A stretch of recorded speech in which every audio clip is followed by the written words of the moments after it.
The Living Voice is a podcast exploring what shapes our voice and how our voice shapes the world. I'm your host, Yilei Lau. I'm joined by guests from diverse backgrounds as we explore voice as more than communication. We'll look at how our voice is shaped by our physical well-being, our inherited stories, the cultures and environments we move within, and the ways each of us are uniquely wired. Together, we inquire into what becomes possible when we meet our voice with kindness, awareness, and curiosity.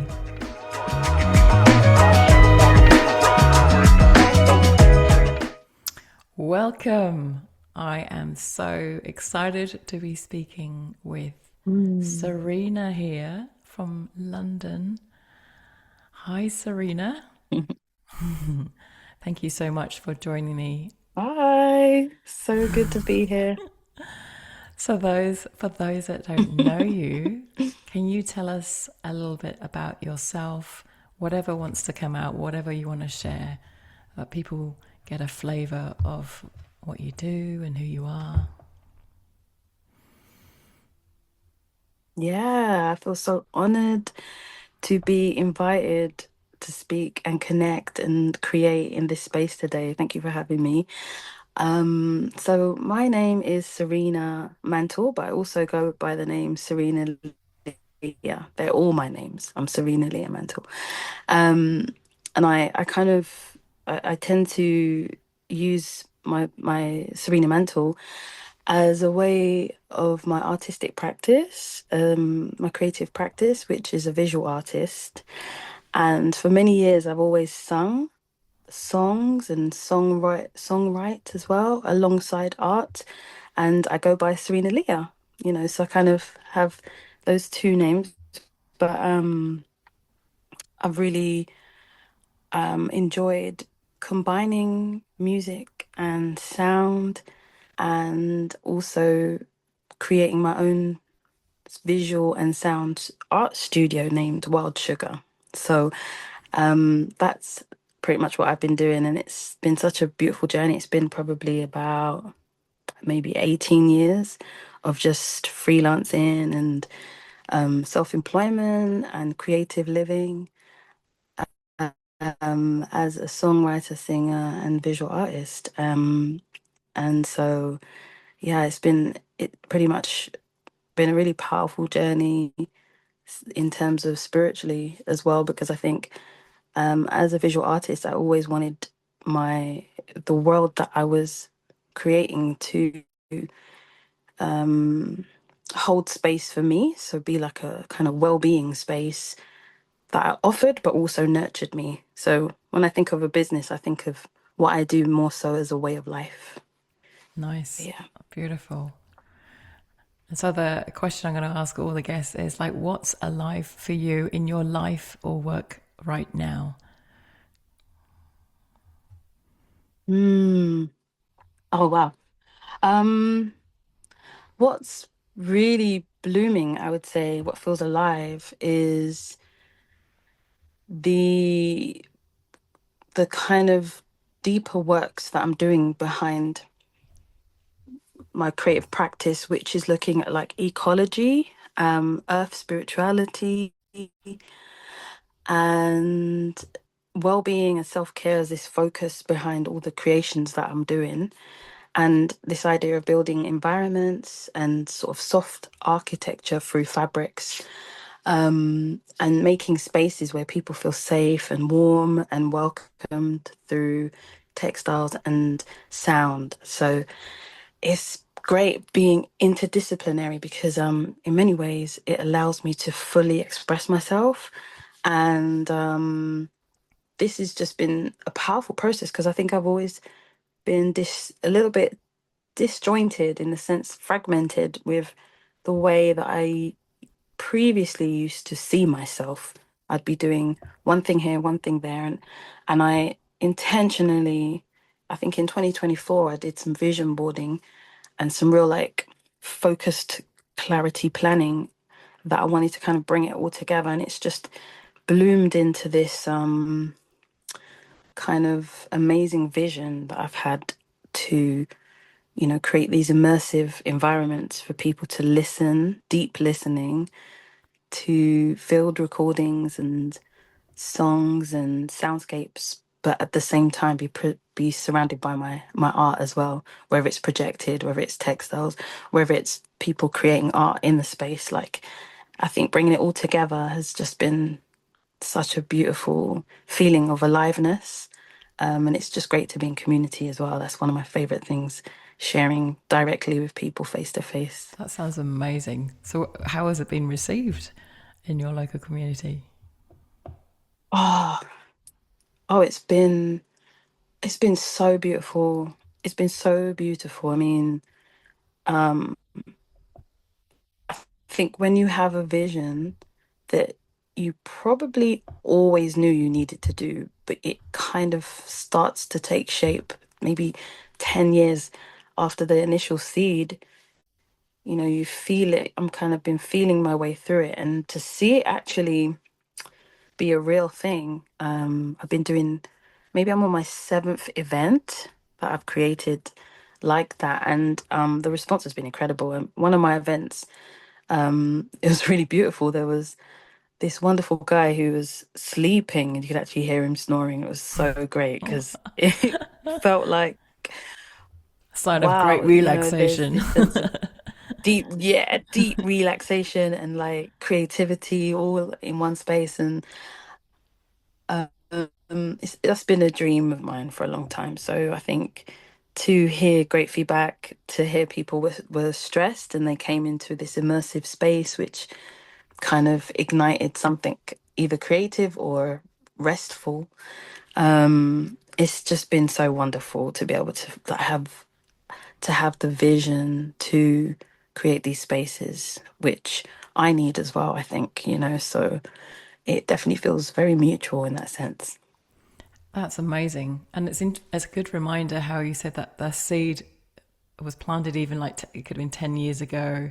And it's not always like or is it? Is it always like a long gestation period for you? Or is it, are some creative artworks, expressions quite fluid and quick and you get it in the moment? Can you talk us through your creative process? Oh yes, definitely. I'd love to explore that here.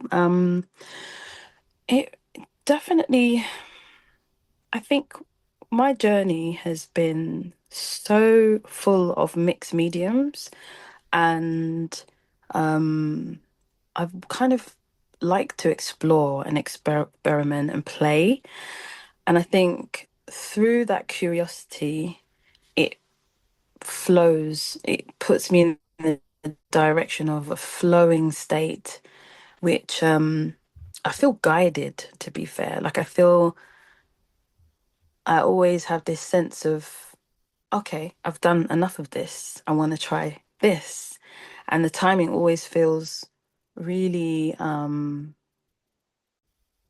central to where I'm at in my life as well. So I'd say, like, for example, when I had my daughter, I was up late at night when she was about 3, just drawing, creating coloring books. And, that became a period of my life which then naturally progressed into paintings and illustrations. And they progressed to surface designing. And then that progressed to like doing market stalls and selling products. It was like a kind of doing one project or a commission naturally progressed onto something else. And not so long ago, I did a commission for textiles in a lovely museum called the Women's Museum in the area of Barking, London. And that then progressed to me almost like touring with those textiles combined with the sounds. And so it's very much like one project and one kind of journey leads to another journey. But what I find interesting is, in terms of my creative process, I will always adapt to a new medium which will weave itself into my current work. And then it sort of becomes a new, expansive part of my creative practice. So it might be that I introduce, recently I've been doing conductive textiles, which was just just yeah, again, a natural progression because I love sound, and I wondered how I could make textiles conductive through different technologies that I've been using that connects to when I'm producing music. So I was curious once again, and then found myself creating new things, which is always leading onto something else. So it's although in one sense I feel things a long time before they happen, it's almost like I can't force it to happen. It's finding its way eventually. And yeah, I think there's things I feel now that I wouldn't create right now because I've almost got to Interesting. learn some techniques and things before I take that bigger part of the journey. So yeah, it is quite a fascinating process actually for me. That's amazing because a lot of people strive to almost be in that flow state. It sounds like some people describe it, and that because there's this, I think the word you mentioned about like I'm not forcing it, you're not pushing it. Well, have you have those moments as well where you're like I'm going to do this, and it's felt like force rather than flow. Yeah, I have had those moments as well. And I think because I'm aware of that, I always get back to stillness. Like whenever I feel like something's not working because I'm trying too hard or I'm pushing too hard to do that thing, it does affect my energy. And then I have to kind of like go back to journaling and vision boarding and just finding stillness and intention and what is it really all about and mission statements and getting back to almost the innocence and the curiosity and the playfulness. And I think things arise from that state more for me. Flow state and playfulness for sure, and experimentation. And that's not an everyday occurrence, to be fair. It's not, it's there are special moments that arises, and then I create a lot in a period, and then there's different cycles. I might just not do anything for a while and just sit Mm. with the things that I've created. And I think I definitely move with the seasons. So if it's winter, I will be hibernating more, and it's just so natural to me now after 18 years of being a creative. And yeah, I find that I honor rest a lot more than I used to. So I don't force things because I really honor that I need to rest or just switch off or do something completely different than what I would usually be doing. So, and then it gives me a chance to enjoy making songs or creating something again because it feels brand new each time when I step away from it and come back fresh. It's like, oh, this is great. Like, I haven't done this in a while and it feels good. So how did you So I start don't do then? it all the time. I give myself breaks.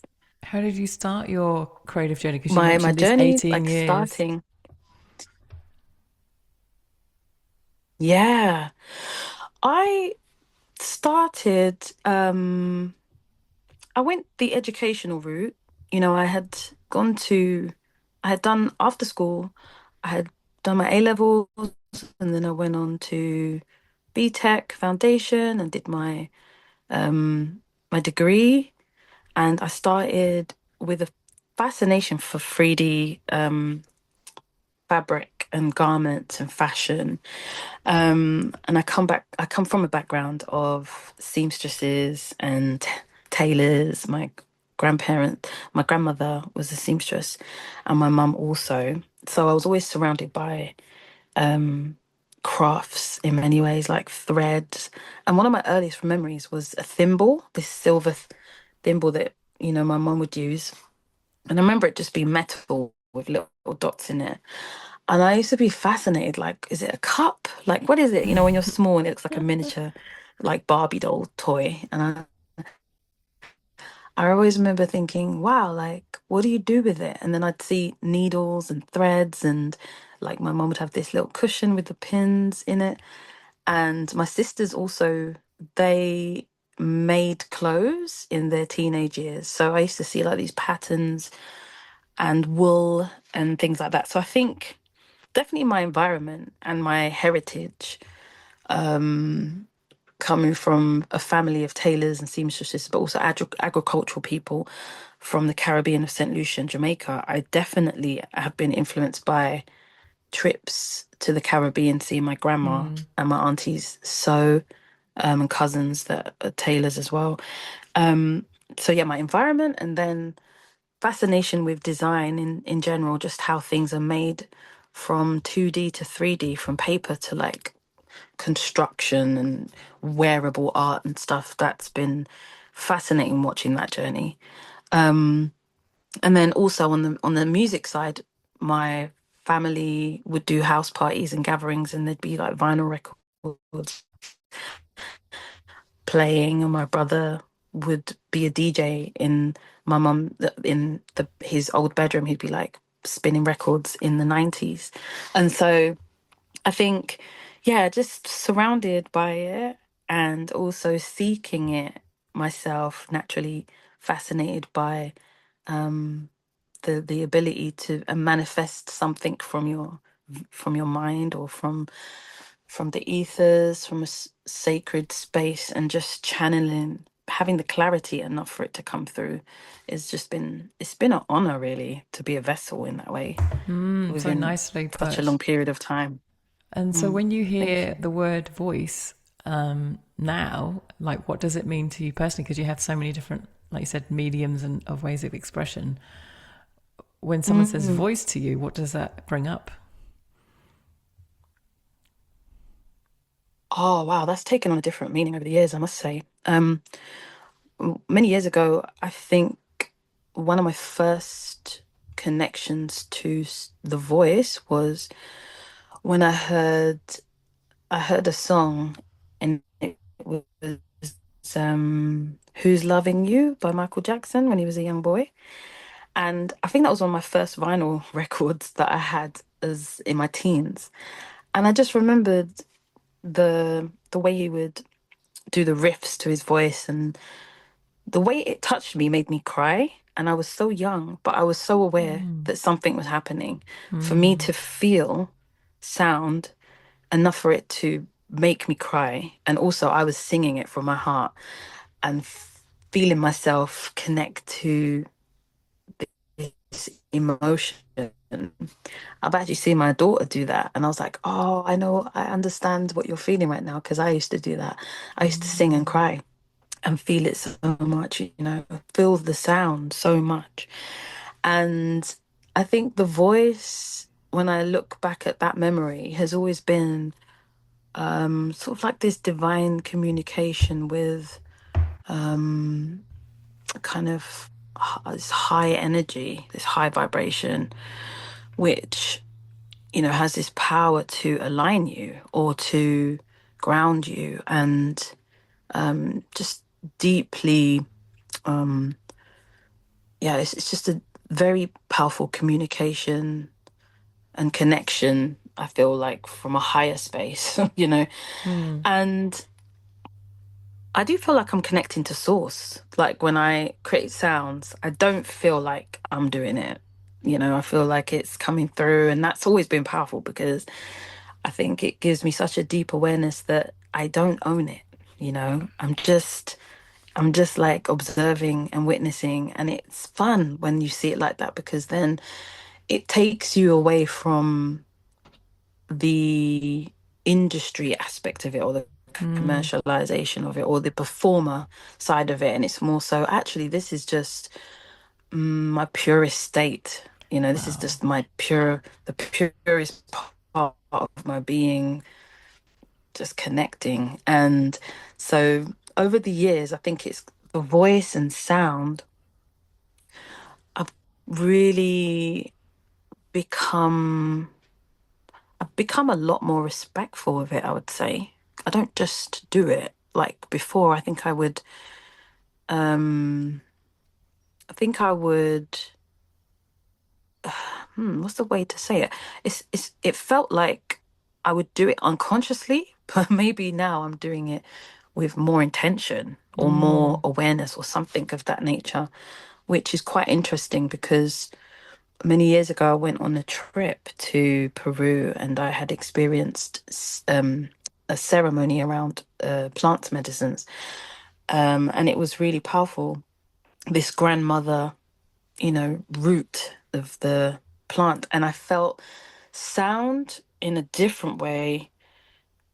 It's like I could see the sound working, and it Wow. it changed. That was probably, yeah, it's about 10 years ago, and I think it shifted my idea of what sound meant to me, and voice, as understanding it, that it can be a form of healing.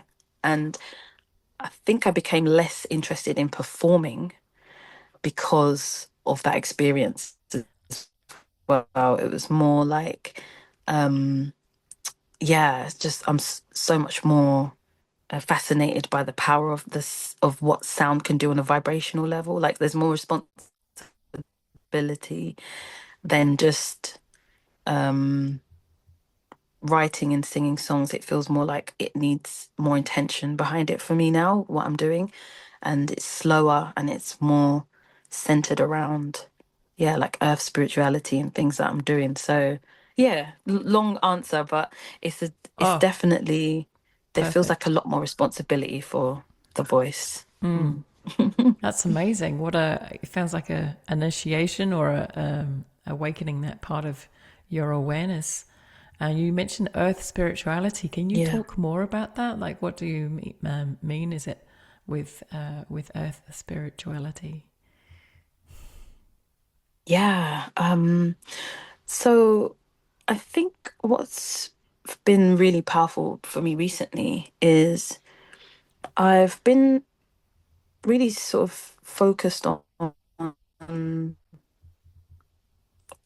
like nature, in the sense of we are nature, like understanding that there's no separation. It's just, you know, how our feet is connected to the earth all the time when we're walking, or how when we breathe, we're exchanging with, the trees, and how our bodies are so full of water, and how we're affected by the moon. And just from different spaces I've been in, I've learned a lot about how interconnected and non-separate we are from this living land. And I think because of because of this kind of fascination with geometry, sacred geometry, and patterns in nature, and sequences and things that I'm quite fascinated, I love, there's been this kind of deeper awareness that's come through the for quite a while now, actually. Um, and I think earth spirituality has almost is what I would define as almost like a religion for me in some ways. Don't really want to necessarily use the term religion, but that's the closest thing I can put it towards. So it's like all of my work is really focused around what it means to be so deeply connected and not separate. And I'm always looking for ways to communicate that in my work, just that sense of returning. I think that's been it has been the kind of ongoing theme, or thread, should I say, throughout everything I've ever done. So once I left university, I when I did my fashion degree, it was around that concept. And it was this idea of a woman who was in these garments, and she was shedding her skin. The collection was called The Three Skins. And it was this idea of like leaving a kind of industrial cold state and moving towards a warmer state, and shedding and returning.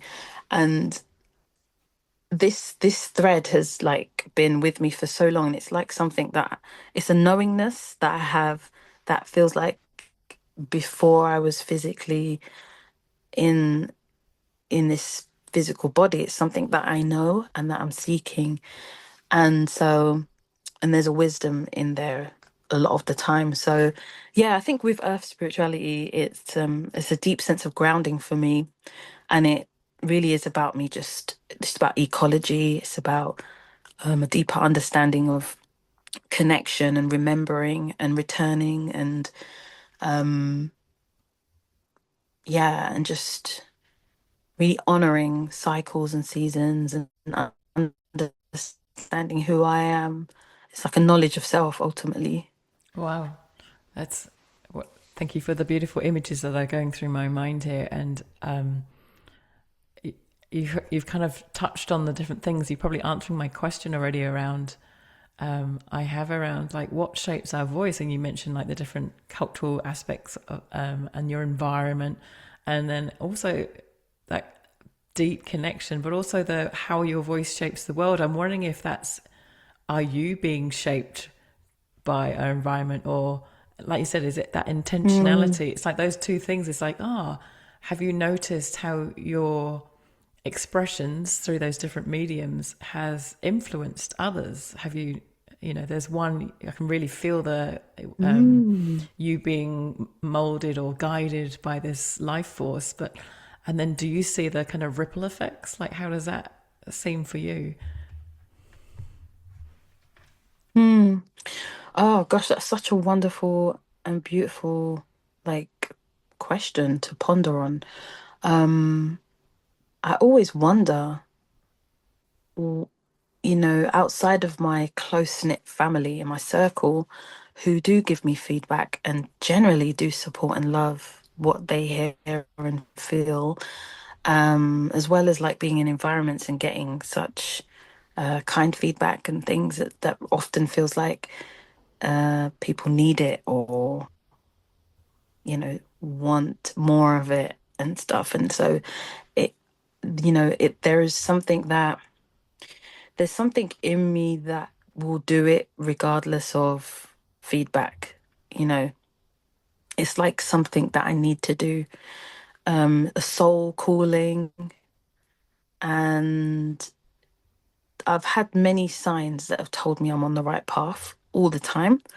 So I've really just tried to remain authentically true to myself and just follow joy, follow passion, and if I'm in tune with it and it feels and I feel deeply connected to what I'm doing, I always get this sense that the right people will understand the vibration of it, you know?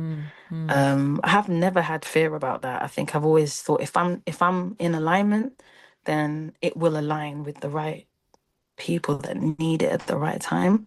And even if it's before its time, I love the fact that it exists.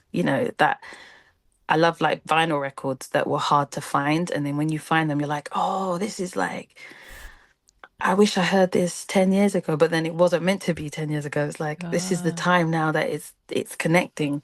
Because I've always felt that what I'm doing now could have easily have been 20 years ago, but it just it's just so right now, like it's like a collective consciousness is all that we're all kind of vibing at the same time and things are in make sense, and so like I I I can only hope that what I do is a part of a legacy for even my daughter, for example, that she's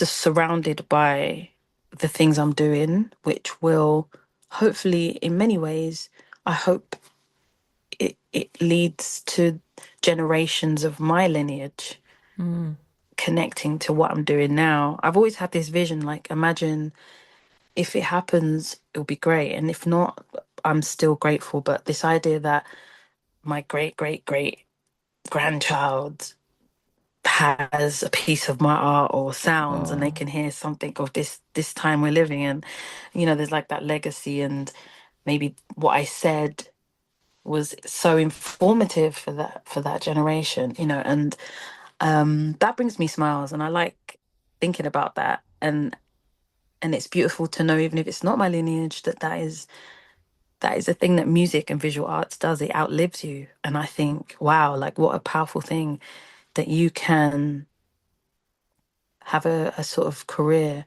that exists when you're not physically here. My voice can still be heard and my physical's not here. So I find that really incredible. Oh, What an amazing thing. what? So Absolutely. yeah. What a great invitation for us all to remind, especially the creatives or those that are questioning themselves, going, am I on the right track? You're so right. It's like, no, hang on. Rather than having this immediate response, or especially now with the social media, it's like, how many likes can I get now? But really, like you said, you're leaving a legacy, Mm. something that lives beyond you. And and it's like, you don't have to see the results. That, like, someone picking up that vinyl album Right. and someone still appreciating what was created Yeah. many moons ago, and it's like, wow, it still lives on. It'll have its own season. That's a beautiful image that you've. Yeah. I definitely feel inspired and encouraged myself to go, no, keep going, keep going. And Yeah. from a place of joy and love as well, like you said, like, I'm doing it for me. And that's what a Yeah. beautiful reminder where, we already are a creative force, and then we don't have to, funny word, force, creative flow. We are a creative flow already. Yeah. Flow. But even, just the, Doesn't I have guess, to be so immediate. exactly. Whether it's the guy snoring at your your gallery or that, maybe some feedback, but it's like, it's, if you've received it, it sounds like you've received the impulse and you've honored it by allowing it to come through, which I think is so important. Like, what do you notice around you in your Mm. community? Or is it that kind of thing where you're just seeing people drawn to want to express? Or like what have you observed with people and their voice, in your world? Mm. Oh, I've really, what I find wonderful is reflecting on a tree. Like I think I was journaling, yeah, 2 days ago, and it happened to be 444. And I was like, oh wow, like I was bursting with inspiration at this specific time, and I just wrote so much, 2 pages in just 10 minutes. It was just like crazy. And I was sketching a tree, and I was thinking about the branches and how many different directions the branches move, and this idea of like community being this tree, and like how every branch is an important expression of the same, wholeness, Mm. and how beautiful it is to celebrate every branch. Like every branch is literally feeding everything's the one thing. And brought me so much peace, because I think there is the ego, there is separation, there is all these different levels and layers of like human nature, which is a part of the human experience. But like when I thought of this tree, it just settled my energy and made me feel so at peace, because it just reminded me that everyone that I encounter is a reflection of me. And we're all just trying to reach the light of this tree, right? We're all Mm. just branching in different ways and expressing our voice and trying things and creating things and expressing ourselves, and different ways of, you know, showing up,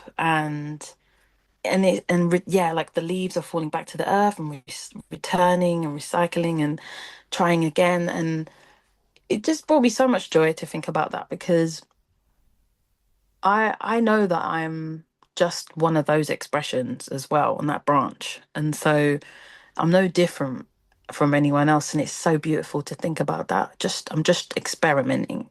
I'm Mm. just trying and seeing what happens, and learning as I go along. Don't know it all. happy to fail or try again, or and I love that we all have, like, as the collective consciousness, to communities that we're all part of as one. I loved all the different expressions that are out there. So, like, all the voices that I've been around, have there's so many of them. I think of my mum's voice, and she's she used to sing in her sort of local choir, and she didn't take singing as an actual pathway, but she loves it just for the pure joy of it, and I'll catch her singing and I'm like, oh, that's so sweet, that sound. And then I'll hear my daughter, or I'll be in an environment where it's live performance, and I'll hear a professional, and all the different levels of expression, whether you are singing in your bathroom or on a stage in front of an audience. It, for me, is like, it's just a beautiful sound. Like, however it's presented, it's a beautiful sound, and it's like expression of that person's soul. And I try to see my music like that. Like, it's as important as anyone else's expression, because it's all part of that same tree, and Nice. we all need to be an expression, the different branch, and everything is important because we're all part of this whole unit that needs to do this thing, and yeah, reach the light. And so, yeah, that's pretty much how I see the voices, or the creativity that surrounded me. I support and love a lot of what people are producing and creating, and I think that impacts me, and I hope that I feel that it impacts others, because it's just that a natural reciprocity of, like, exchange that we all have when we see one another shining. It impacts us, and we do the same, and it's, back and forth exchange. So, yeah, it's really, really wonderful thing, actually, to be in environments that allow you to witness that, but also it feeds you as well. Wow, absolutely. Amazing. So over the years, I'm sure people, I can feel people asking this question. So did you ever go through any phases in your life of doubt, or the dialogue or the voices weren't so encouraging? Have you been through those, I guess, dark night of the souls, where people call it? Yeah. Oh yeah, 100%. I feel like that's the foundation of why I'm able to enjoy the moments of joy and light, and it's like they can't exist without each other. It's impossible. It's just, I've accepted that, because that is growth. They need each other. I mean, the human experience is, there are natural laws that we feel the cycles of. And what I find really profound is how much growth comes out of the darkness, of that period of stillness, of that need to learn something and have to listen and connect, which often means, yeah, the ego gets a little bashing, or something happens and you feel you're a million miles away, and you have to start again. And I think it's the resilience which, having done this for so many years, it's the acceptance and the resilience which just brings back, the pure, that feeling of pure joy comes by way of deep grief and deep challenges and struggles. Um, I've had I've had so much of that, even, like, if I've gone through losing family members, which challenged all parts of my creative flow. And in many ways, it took a lot of going back to the deep practices of, whether it be meditation, or just deep breathing, or journaling, writing, to kind of bring me back, revive me slowly back. Um, so it's just cycles. Like I find it almost normal. I'm almost waiting for when it returns because it will. There's Interesting. going to Yeah. be another period of that again, and I think that's what I appreciate when I'm really vibrating quite high because I know that that can't always be like that. So when it does come, I'm like I'm swimming in it. But when there are really periods of like deep contemplation and non-creativity, it offers a space for just stopping and resting and self-care, uh, um, and acknowledging that it is what it is, and you just got to wait. You just have to wait. If I'm not inspired or if I'm in doubt or challenged, just wait and be patient because I've seen the cycle so much that um I know how beautiful and how profound another elevated level I go each time. It's like, oh wow, like I've grown so much again each time and I've seen the patterns. So yeah, I think the two definitely need each other and I think there's nothing wrong with just embracing that as a natural part of the creative cycle. Um yeah, it's definitely a powerful um thing to accept. Such a Mm. good reminder. And I think that's it. People think that they see the creative highs and then they don't realize that the person goes through those the the lows in terms of the stillness or the darkness or whatever words that people use behind the scenes, because not often people show that Mm. side, especially again on the edited Yeah, version of us online. yeah, it's true. I find it's almost too sacred as well to like put everything out there. I think sometimes you need protection as well, your energy. Absolutely. Um, I think visibility has its levels, and yeah, I think it I think this is what makes a podcast like this so powerful because people can get to know you intimately through conversation as opposed to just, you pouring it out there for everyone to visually see every other day. But I think that's how I think.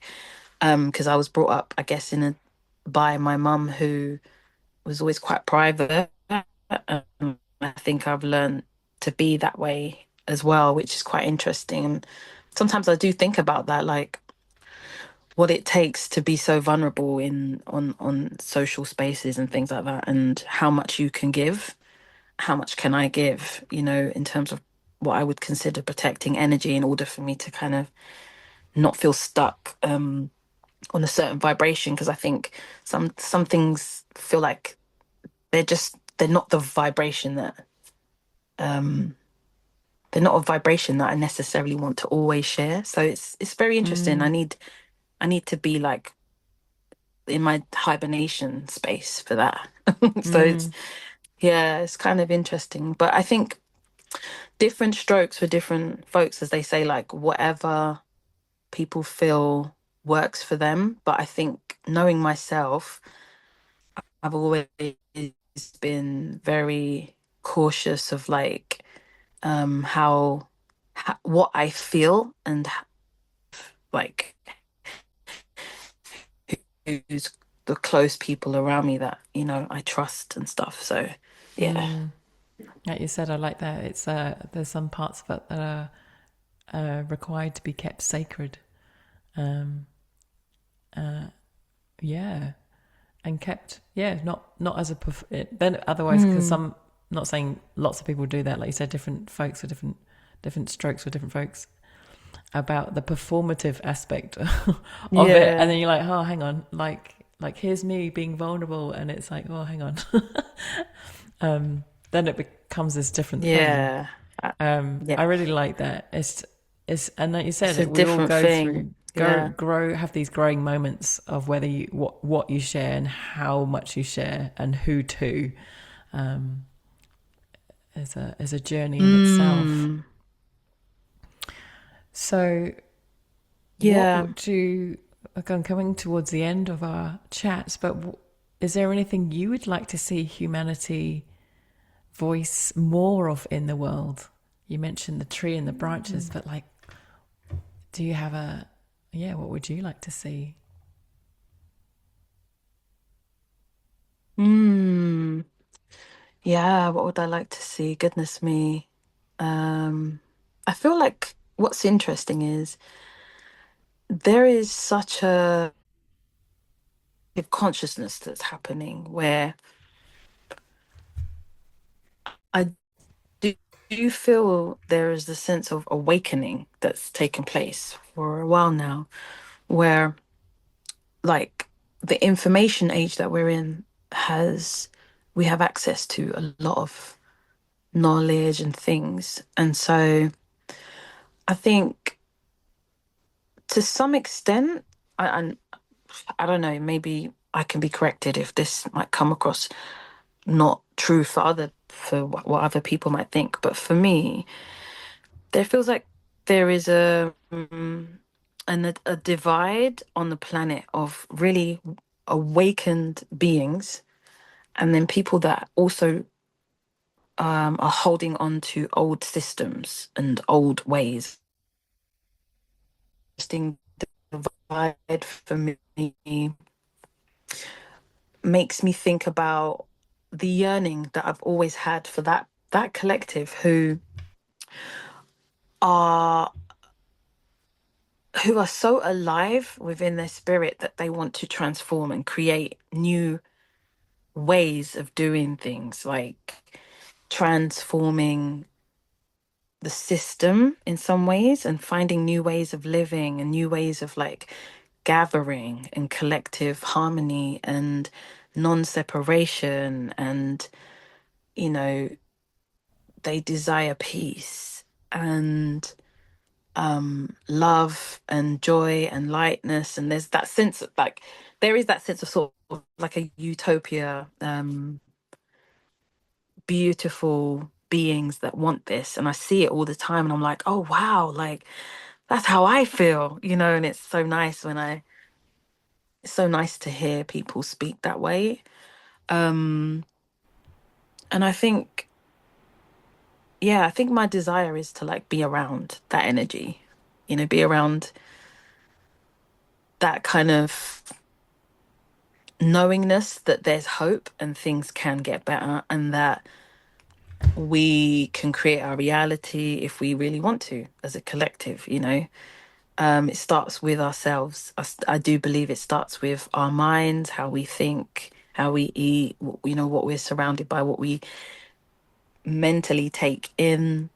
Is if we like Gandhi said, be the change you wish to see in the world, right? I love that so much because it ultimately does start with the individual and then it's a collective, it becomes a collective thing when we have that awareness. And yeah, that's always been kind of like my hope for humanity, is that we don't see separation, and we don't have this kind of like mentality that we're so different and can't understand one another. Um, yeah, I'd love to see the next generation really clued up, especially I think for me having the responsibility to raise my child in this as a new generation. I feel like it rests on me to make sure that I communicate that through my actions and what I say and what I do. And it's like hopefully is a knock-on effect as well. So yeah, much of what I feel is probably like a kind of utopia in some ways, or a really hopeful, might seem unreal in some ways, but that's the dream that I've always felt, is peace and love ultimately. Peace, love and light. Like, you know, anything that feels like it's close to the source of all creation, which is just love. I'm all for that.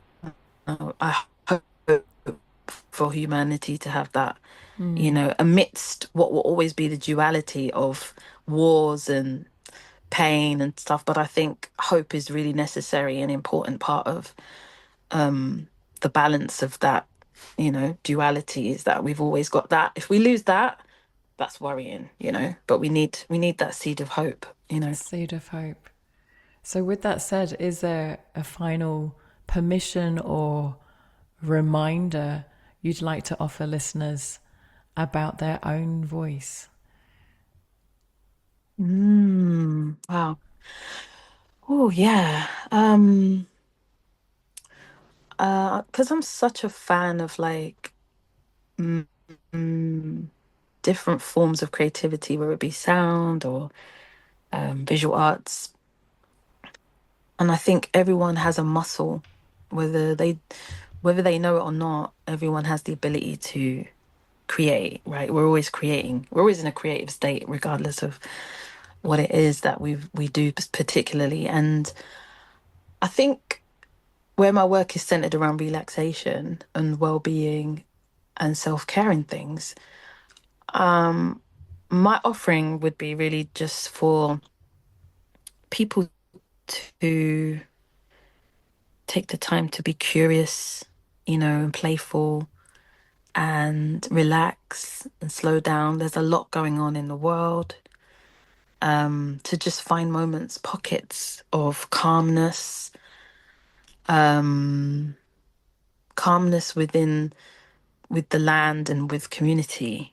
I feel like there are people tapping into that more so through like walking and hiking and sound baths and different things. People are tapping into that. But my my hope is that, you know, it's not just like a one-off thing, but it becomes all of our ways of life, that we don't have to be on a treadmill kind of, intense, labor intensive reality all the time. Like working's important, of course, but finding the time for ourselves in this system is also really important as well, to slow down, really, And so, yeah, I'd offer that to people, to really find that within themselves as much as possible as they can.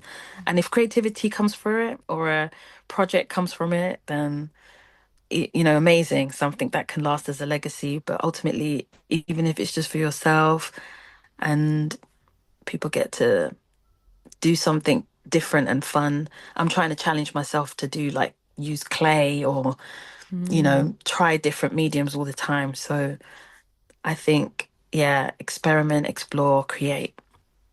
Thank you. Thank you so much. And finally, how can people connect with you? Where's the best place that people can see your works or listen to your Oh, experiments? oh yeah. Oh, brilliant. Actually, people can find me. The best place would be my website or my Instagram, I'd say, because I have on my website, all my links are on there, which is, so I'll spell it out actually, is wildsugar.com. So that's WILDSUGA and then .com. There's no R at the end for Wild Sugar. It's just SUGA, Wild Sugar. And on there will be like my music links and things I've created and up and coming exhibitions and stuff like that. So they can find that out. And my social handle is also Wild Sugar. So it's at WILDSUGA. So you can find Wild Sugar. And if they want to find my music, it's also Sarina Leah, which is SARINALEAH. And that's my music too on Instagram. Awesome. And we'll add those links to the different places.